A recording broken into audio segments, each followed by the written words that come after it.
はい、皆さんこんにちは。エコドライブの鈴木です。今日はですね、アメリカに来て自分が変わった10のことというテーマでやっていきます。で、6つ目がいちいち怒らなくなった。そうですね。これ本当ね、いちいち怒ってたら本当に身が持たないってことぐらい、い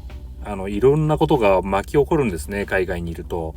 本当ね、日本だったら絶対ありえないようなことがやっぱり海外では多々あるので、これいちいち本当に感情その都度揺さぶられてたら本当身が持たないなって思うんで、ちょ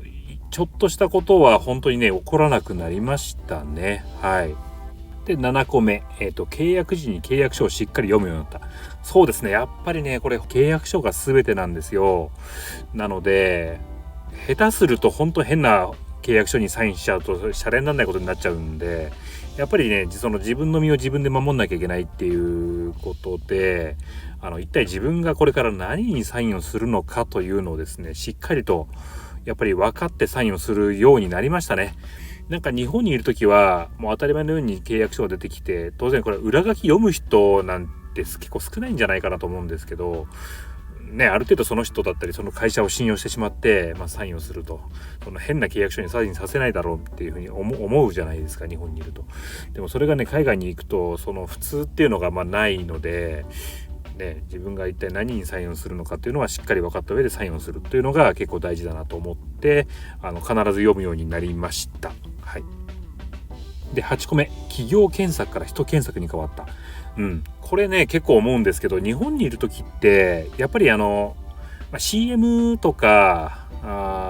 広告、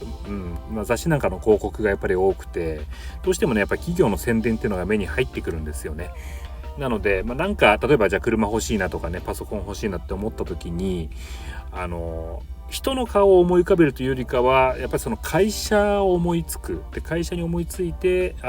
何々隣町のここにねこういった大きい会社があるな、じゃああそこに行ってみれば揃うかなみたいな感じで、その企業検索をしていくケースが多かった記憶があります。ただアメリカに来たらですね、やっぱりその人検索に変わったんですよね。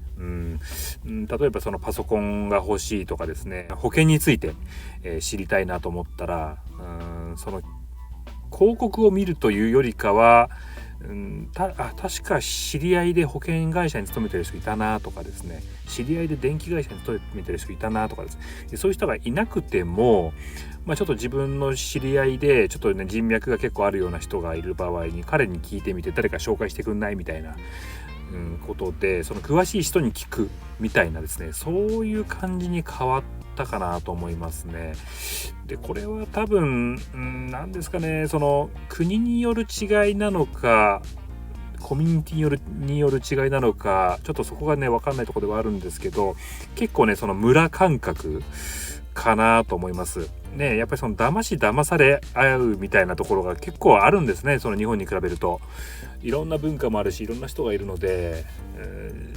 結構やっぱり自分に知識がちゃんとないとね、やっぱり簡単に騙されてしまう。でしかも英語だとちょっと分かんないこと言ってるなと思ってついはいはいって言ってね契約してしまうなんてこともあるので、そういうその騙されたくないっていうところがまずスタート地点としてあって、じゃあその騙されないためにどうするかっていうと、やっぱり自分が信用できる人に聞くっていう風になるんですよね。その広告を信用するんじゃなくて、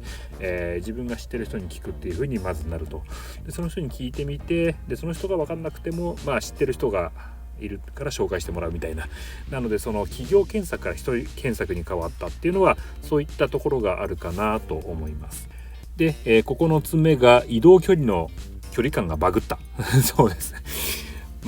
とにかく広いですよね、アメリカって。なので例えばその100マイル先に行くなんていうのは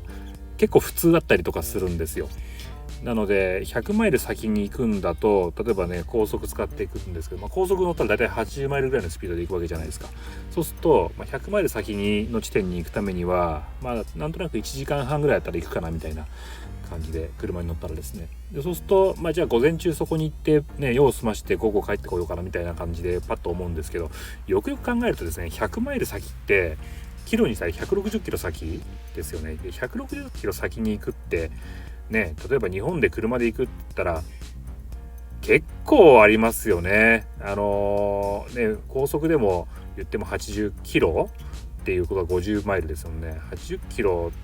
高速でって言うと2時間は乗ってるわけだし、その下道とかね、ああいう信号なんかを考えると、おそらく 4,5 時間4,5 時間見とかないとやっぱりつかない距離なのかなというふうに思うんですよね。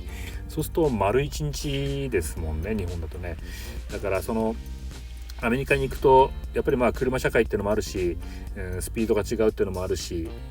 道も広いっていうのもあるので、その距離感の感覚がですね、やっぱり日本と随分違うなというふうには思います。で10個目、郵便ポストを使わなくなった。これどういう話かっていうと、やっぱりそのさっきの自分の身は自分で守るというところにもつながってくるんですけど、僕郵便ポストに自分のハガキとかそういうね、送りたいものを送って届かなかったケースとかめちゃめちゃあるんですよ。はい。なんでなんですかね。これ多分なくなっちゃうんじゃないかと思うんですね、途中で。でこれも結構衝撃的だったんですけど、その電気代を払おうと思って郵便ポストにねチェックを入れて、小切手を入れて送ろうとしたんですけど、それが全然届かないっていうことがあって、で結局ですね、どうなったかっていうと、その自分が入れた小切手がですね盗まれちゃったみたいなんですよ。で盗まれて、でその人に数字を書き換えられて、その人宛てのチェックにですね切り替えられて、デポジットがその入金されちゃったってことが過去にあったんですよね。でその時にはもう本当にね、警察沙汰になってすごく大変だったんですけど、要はなんで盗まれたかっていうと、郵便ポストにですね釣り糸みたいなものを垂らして、はがきとかその郵便物を盗んで、その小切手っぽかったらそのまま持ってっちゃうみたいな犯罪が結構あるみたいなんですよね。でそういったこともあったりしてですね、僕は郵便ポストというものをもう全然信用できなくなってしまって、やっぱりその郵便局に直接持ってって手渡ししないともう不安になっちゃったんですよ。日本にいるとこんな不安ってまずないと思うんですね。その郵便ポストにハガキを出すっていうのは結構当たり前ですもんね。それが届かないって思ったことあります？僕が日本にいた時には少なくともそれは思わなくて、完全に信用してた、郵便ポストでしたけども、アメリカに来てからもう絶対郵便ポストに投函するもんかっていうふうに思って生活していますと。これはですね、やっぱりアメリカに来て、身をもって感じたことかなと思っています。